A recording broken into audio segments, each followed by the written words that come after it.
नमस्कार दर्शकों, मैं हूं आपके साथ अर्शी अंसारी। आप देख रहे हैं एमएनएस न्यूज लाइव। आइए देखते हैं आज की कुछ खास खबरें। उम्र का बंधन तोड़ा दिल की बीमारी ने। दिल का दौरा पड़ने से की अकाल मृत्यु हो रही है। विशेष है कि बीमारी की तकलीफ शुरू होती है भारतीय युवाओं एक दशक पहले से ही दिल, लेकिन उसकी अनदेखी कर दी जाती है। नतीजतन 30 से 69 की उम्र में दिल का दौरा पड़ने का खतरा बढ़ गया है। पहले दिल की बीमारी की उम्र 60 वर्ष के पार थी। इस उम्र में लक्षण पाए जाने पर संबंधित परीक्षण करा लेने की सलाह दी जाती थी, लेकिन पिछले कुछ सालों में दिल की बीमारी 30 की उम्र में पहुंचे युवाओं में भी पाई गई है। दिल की बीमारी होने के पीछे बदलती जीवन शैली, असंतुलित आहार, व्यसन, मानसिक तनाव और व्यायाम के अभाव का कारण है। इस बीमारी के लक्षणों को लेकर लोगों को पर्याप्त जानकारी नहीं है। दिल की बीमारी का समय रहते इलाज होने पर खतरा टल सकता है। अनदेखी ना करें। धूम्रपान, तनाव, महापान, दिल की बीमारी का पारिवारिक इतिहास, अनियंत्रित मधुमेह, उच्च रक्तचाप, बहुत देर तक बैठना, उच्च कोलेस्ट्रॉल और मोटापे की अनदेखी नहीं की जानी चाहिए।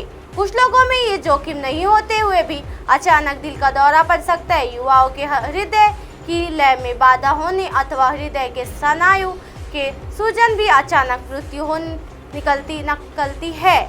समय रहते लक्षण पहचानने, अवस्था महसूस होना, बहुत पसीना आना, अचानक कमजोरी महसूस होना, अचानक सांस की तकलीफ होना अथवा जबड़ा या दांत में दर्द होना, छाती के निचले हिस्से अथवा पीठ में दर्द होना, उल्टी होना, डकार आना, चक्कर आना अथवा थकान होने और आंखों में अंधेरा छा जाना, ये सब दिल की बीमारी की शुरुआत के लक्षण हैं। लेकिन इनकी अनदेखी होने की संभावना बहुत ज्यादा होती है। कुछ मामले में इस तरह के लक्षण भी नहीं दिखते। ऐसे वक्त मृत्यु पहला और अंतिम लक्षण होता है। आवाज इंडिया टीवी चैनल का मोबाइल एप्स लॉन्च। आवाज इंडिया टीवी चैनल का मोबाइल एप्स सोमवार को लोकमत मीडिया ग्रुप के एडिटोरियल बोर्ड के चेयरमैन एवं पूर्व सांसद विजय दर्डा के हाथ लॉन्च किया गया। इस अवसर पर स्वामी विवेकानंद सुभारती यूनिवर्सिटी मेरठ के सम्राट अशोक बुद्धिस्ट स्टडी विभाग के प्रमुख भंता डॉक्टर चंद्र कीर्ति, लोकमत टाइम्स के संपादक एन.के. नायक, आवाज इंडिया टीवी चैनल के मुख्य कार्यकारी अधिकारी CEO Aman Kamble, programme director Pritam Bulkhande, marketing manager Praful Bhalrao, cameraman Dhammapal Mate और लक्ष्मीकांत सुदामे उपस्थित थे। विजय दर्डा ने कहा कि खुशी की बात यह है कि अमन कांबले और उनकी पूरी टीम पिछले 10 वर्षों से आवाज इंडिया टीवी चैनल चला रही है। वो न सिर्फ चैनल चला रहे हैं बल्कि समता, करुणा, बंधु भाव, सत्य, अहिंसा के विचारों को लेकर आगे बढ़ रहे हैं। भगवान तथागत गौतम बुद्ध तो सम्राट थे, लेकिन वे सारा ऐशो आराम छोड़कर एक ऐसे मार्ग पर निकल गए जिससे उनका उद्देश्य प्रज्ञाशील करुणा के माध्यम से जनजीवन को सुख देना और परिवर्तन लाना था। भगवान महावीर और भगवान बुद्ध के तत्व एक है। दोनों ही अहिंसा, सत्य, ध्यान, ताप की शिक्षा लेते हैं। आवाज इंडिया टीवी चैनल के मोबाइल ऐप को लॉन्च करते हुए लोकमत मीडिया ग्रुप के एडिटोरियल बोर्ड के चेयरमैन एवं पूर्व सांसद विजय दर्डा, साथ में स्वामी विवेकानंद सुभारती यूनिवर्सिटी मेरठ के सम्राट अशोक बुद्धिस्ट स्टडी विभाग के प्रमुख भंते डॉक्टर चंद्र कीर्ति, लोकमत टाइम्स के संपादक एन.के. नायक, आवाज इंडिया टीवी चैनल के CEO Aman Kamble, programme director Pritam बुलखंडे और मार्केटिंग मैनेजर प्रफुल्ल भालराव, भगवान महावीर ने क्षमा पर ज्यादा जोर दिया है। जहाँ लक्ष्य क्षमा के अभाव आ जाते हैं, वहाँ हिंसा की कोई जगह नहीं रहती। बाबा साहेब ने 66 साल पहले नागपुर की भूमि पर बौद्ध धर्म की दीक्षा ली थी। ये दुनिया की सबसे बड़ी रक्तविहीन क्रांति थी, लेकिन केवल भगवान गौतम बुद्ध की मूर्ति सामने रखने से काम नहीं चलेगा, बल्कि उनके विचारों को आत्मसात करने की जरूरत है। भंते डॉक्टर चंद्र कीर्ति ने कहा कि समाज की बुनियाद आवाज को उठाने का काम आवाज इंडिया टीवी चैनल करता आ रहा है। तकनीकी के इस युग में मोबाइल हर किसी के पास है, इसलिए मोबाइल ऐप से आवाज इंडिया की आवाज हर एक के पास पहुंचने की मदद मिलेगी। अमन कांबले ने कहा कि जापान की कंपनी ने आवाज India TV channel mobile apps के एंड्रॉइड और ऐप्स वर्जन बनाए गए हैं। आवाज इंडिया टीवी चैनल का प्रसारण विदर्भ, मराठवाड़ा, छत्तीसगढ़ और मध्य प्रदेश में होता है, जिसके 10 करोड़ दर्शक है। वहीं यूट्यूब पर 17 लाख सब्सक्राइबर्स और फेसबुक पर इतने ही फॉलोअर्स है। कार्यक्रम का संचालन एवं आभार प्रदर्शन प्रीतम बुलकंडे ने किया। राजनीतिक दुरुपयोग न हो दीक्षा भूमि के मंच का।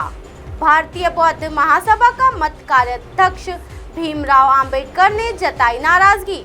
भारतीय बौद्ध महासभा के राष्ट्रीय कार्याध्यक्ष आदि भीमराव अंबेडकर ने कहा कि 14 अक्टूबर 1956 को अशोक विजयदशमी के दिन जिस जगह पर डॉक्टर बाबा साहेब अंबेडकर ने लाखों अनुयायियों को बौद्ध धर्म की दीक्षा देकर सामाजिक क्रांति की मशाल प्रज्वलित की, उस दीक्षा भूमि पर नतमस्तक होकर बाबा साहब का अभिवादन करने के लिए धम्मचक्र भारतीय बौद्ध परिवर्तन दिवस के लोग राह देखते हैं। हर वर्ष लाखों अनुयायी यहाँ पहुँचते हैं, लेकिन परपूज्य डॉक्टर बाबा साहेब आम्बेडकर स्मारक समिति नेताओं को आमंत्रित कर इस मंच का दुरुपयोग करती है। धम्मचक्र परिवर्तक दिवस के नियमित नागपुर पहुंचे आदि भीमराव अंबेडकर पत्रकारों से बोल रहे थे। उन्होंने कहा कि पहले दीक्षा भूमि पर भारतीय बौद्ध महासभा एवं स्मारक समिति संयुक्त रूप में धम्मचक्र प्रवर्तन दिवस का समारोह संयुक्त रूप से आयोजित करते थे। इस वर्ष सभा के राष्ट्रीय अध्यक्ष चंद्रबोधि पाटिल ने समिति को संयुक्त रूप से कार्यक्रम आयोजित करने का प्रस्ताव दिया था, लेकिन समिति बौद्ध महासभा के राजनीतिक संगठन होने का हवाला देते हुए प्रस्ताव को मौखिक रूप से खारिज कर दिया। उन्होंने समिति द्वारा लिखित उत्तर नहीं देने पर नाराजगी जताई।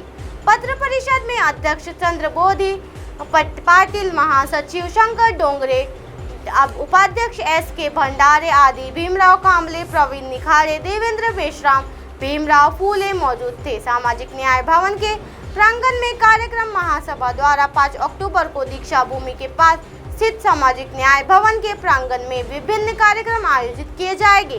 चलो बुद्ध की ओर अभियान का शुभारंभ होगा। राष्ट्रीय उपाध्यक्ष भंते पी संतपाल महाथेरी, डॉक्टर हरीश रावलिया, चंद्रबोधि पाटिल उपस्थित रहेंगे। जॉली मोरे और सीमा पाटिल के गीतों का कार्यक्रम भी होगा। अब आप हमारे चैनल को आपके मोबाइल पर भी देख सकते हैं। मोबाइल ऐप पर देखने के लिए प्ले स्टोर से MNS news TV apps download करें। इंस्टा, लिंक, ट्विटर, हाइकूक, फेसबुक और कई सोशल मीडिया के प्लेटफॉर्म पर हमारा चैनल उपलब्ध है। आप इसे यूट्यूब पर भी देख सकते हैं। आप हमारे चैनल को लाइव भी देख सकते हैं www.mnsnews.com पर। फिलहाल वक्त तो चला है दर्शकों ब्रेक का। ब्रेक से लौटने के बाद देखिएगा देश और दुनिया की तमाम खबरें। बने रहिए MNS न्यूज़ पर। नमस्कार।